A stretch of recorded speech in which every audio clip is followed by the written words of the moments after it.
ہر فرد اپنی جگہ جنت اور جہنم کے راستے پر گامزن ہے۔ صحیح احادیث سے پتہ چلتا ہے کہ انسان نے اس دنیا میں جیسا عمل کیا ہوگا اس کی بنیاد پر جنت اور خدا نخواستہ جہنم میں درجات ہوں گے۔ چنانچہ اس دنیا کی زندگی میں انسان کا عمل یعنی کردار اور برتاؤ اس کی موت کے بعد کی زندگی میں جنت یا جہنم کا تعین کرے گا۔ نیک اور اچھے کردار والے کو جنت عطا کی جائے گی اور بدکار اور گناہ گار کو جہنم میں ڈالا جائے گا۔ ہر شخص اس دنیا میں اللہ تعالیٰ کو وحدہ لا شریک اور آپ صلی اللہ علیہ وسلم کو اس کا آخری نبی مانے اور اللہ تعالیٰ کے احکام اور آپ صلی اللہ علیہ وسلم کی روشنی میں ہر چھوٹا بڑا عمل کرے، وہی اللہ تعالیٰ کے ہاں کامیاب ہے، کیونکہ وہاں کامیابی کا معیار اللہ کی رضا اور جنت میں داخلہ ہے۔ ہماری ذمہ داری کیا بنتی ہے؟ ہماری ذمہ داری یہ ہے کہ اپنے عمل اور کردار کو سیرت النبی کے سانچے میں بدلیں۔ آپ صلی اللہ علیہ وسلم کے ارشاد کا مفہوم ہے کہ اللہ نے 9 کام کرنے کا حکم دیا۔ ظاہر اور باطن، نمبر 1، ظاہر اور باطن ہر حال میں اللہ سے ڈرو، غصے اور خوشی دونوں میں انصاف کی بات کو، غریبی اور امیری میں اعتدال پہ قائم رہو، جو مجھ سے کٹے میں اس سے جڑوں، جو مجھے محروم کرے میں اسے دوں، جو مجھ پہ ظلم کرے میں اسے معاف کر دوں۔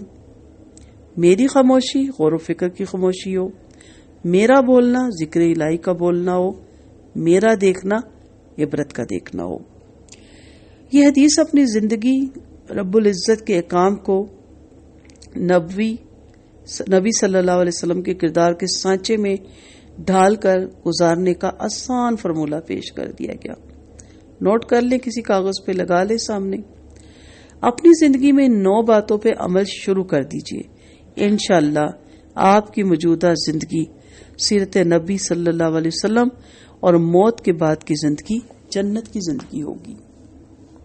آپ جانتے ہیں گائے دودھ دیتی ہے، یہ ہر آدمی جانتا ہے، مگر کم لوگ یہ سوچتے ہیں کہ گائے کیسے دودھ دیتی ہے۔ گائے دودھ جیسی چیز دینے کے قابل صرف اس وقت بنتی ہے جبکہ وہ گھاس کو دودھ میں کنورٹ کر دے، تبدیل کر دے۔ گائے جب اس انوکھی صلاحیت کا ثبوت دیتی ہے کہ وہ کم تر چیز کو اعلیٰ چیز میں تبدیل کر سکتی ہے، اس وقت یہ ممکن ہوتا ہے کہ وہ اللہ کی دنیا میں دودھ جیسی قیمتی چیز فراہم کرنے والی بنے۔ بڑی گہری بات ہے یہی حال درخت کا ہے۔ درخت سے آدمی کو دانہ اور سبزی اور پھل ملتا ہے، مگر ایسا کب ہوتا ہے؟ ایسا اس وقت ہوتا ہے جبکہ درخت اس صلاحیت کا ثبوت دے کہ اس کے اندر مٹی اور پانی ڈالا جائے اور اس کو تبدیل کر کے دانے اور سبزی اور پھل کی صورت میں ظاہر کر دے۔ درخت کے اندر ایک کم تر چیز داخل ہوتی ہے اور وہ اس کے بدلے میں اس کو اپنے اندر سمو کے بہترین چیز میں تبدیل کر دیتا ہے۔ یہی معاملہ انسان کی زندگی کا بھی ہے، کیونکہ آسان عمل کے لیے، آزمائش سے نکلنے کے لیے آپ چاہتے ہیں کہ سہولتیں بھی ساری ہوں، ایسا نہیں ہے۔ زندگی بھی اسی قسم کا امتحان ہے۔ موجودہ دنیا میں انسان کے ساتھ بھی یہی ہوتا ہے۔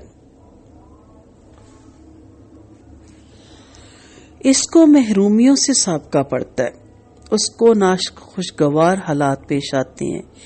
یہاں دوبارہ انسان کی کامیابی یہ ہے کہ وہ اپنے ناموافق حالات کو موافق حالات میں تبدیل کر سکے، وہ اپنی ناکامیوں کے اندر سے کامیابی کا راستہ نکال لے۔ یہی دنیا کا قانون ہے، انسان کے لیے بھی اور غیر انسان کے لیے بھی۔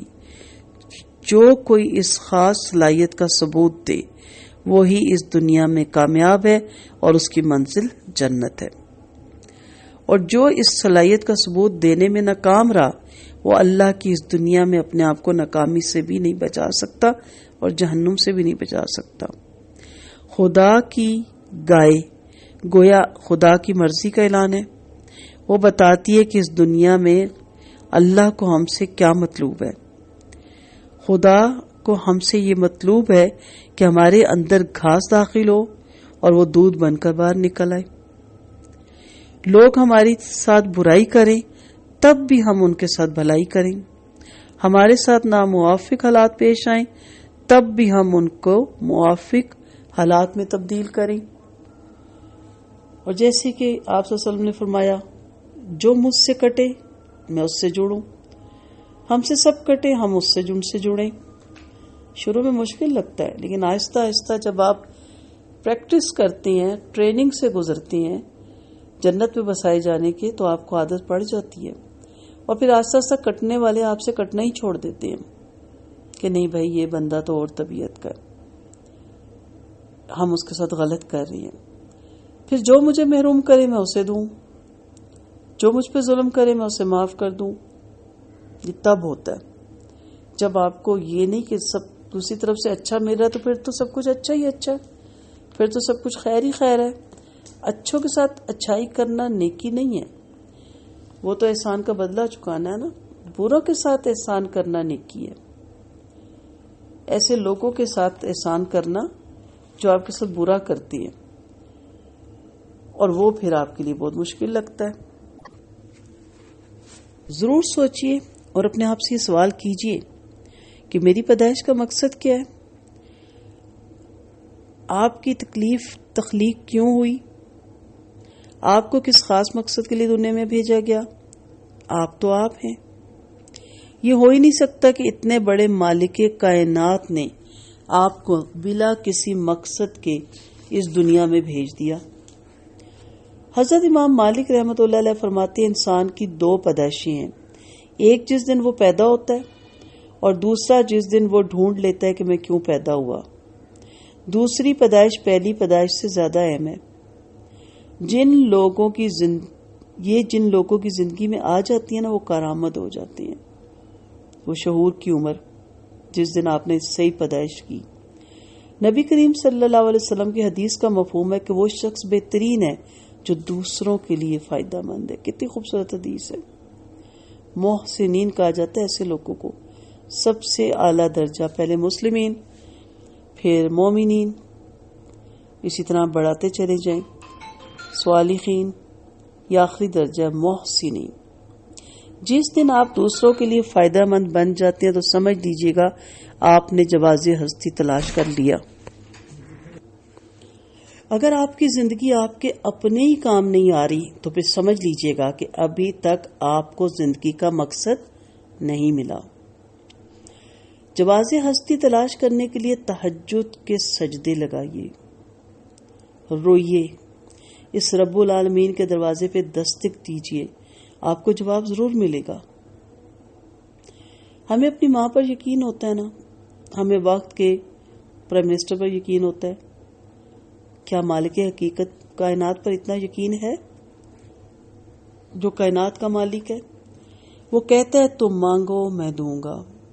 آج سے اپنے رب سے مانگیں، جواز ہستی مانگیں، اپنی منزل کی طرف رہنمائی مانگیں. کیا عجب کہ میں سب پر یقین رکھوں اور اپنے مالک اور خالق پر یقین نہ رکھوں. وہ 70 ماہوں سے زیادہ پیار کرنے والا ہے. مجھے اپنی شروع کی کلاسیں یاد ہیں. آلودہ میں ہمارے ایک اسکالر میڈم فرد نسیم ہاشمی، اللہ ان کو بہت لمبی عمر عطا کرے، انہوں نے بلائے. انہوں نے پورے لیکچر کے بعد ایک بڑی خوبصورت بات کی کہ بیٹا یاد رکھیے گا آپ سب حق پہ ہیں، جیت آپ کی ہونی ہے. لوگ آپ کو بہت کرٹیسائز کریں گے، اور یہ آج سے تقریباً 25 سال پرانی بات ہے. اور پھر میڈم فرد نے ایک بات سکھائی ہمیں کہ آپ یہ ضرور مانگا کریں کہ اللہ مجھے اپنے دین کے کام کے لیے چن لے. بڑی عجیب سی لگی بات. ہم نالائق سٹارٹ میں بیٹھے الف با بھی نہیں صحیح پڑھ رہے اور اتنی مشکل سے مخارج نکال رہے ہیں، لیکن آج ان کی دعاؤں کا اثر نظر آتا ہے. مانگا تو ملا نا. آپ مانگیں، وہ 70 ماہوں سے زیادہ پیار کرنے والا ہے. سونے سے پہلے نیت کیجئے اور صبح اٹھ کر تہجد میں سر رکھ کر اللہ تعالیٰ سے التجا ضرور کیجئے کہ اے میرے مالک، اگر تو نے مجھے ماں کے پیٹ میں پالا ہے تو اب مجھے شعور عطا فرما کہ میں اس دنیا میں کیوں آیا ہوں اور میری منزل کیا ہے.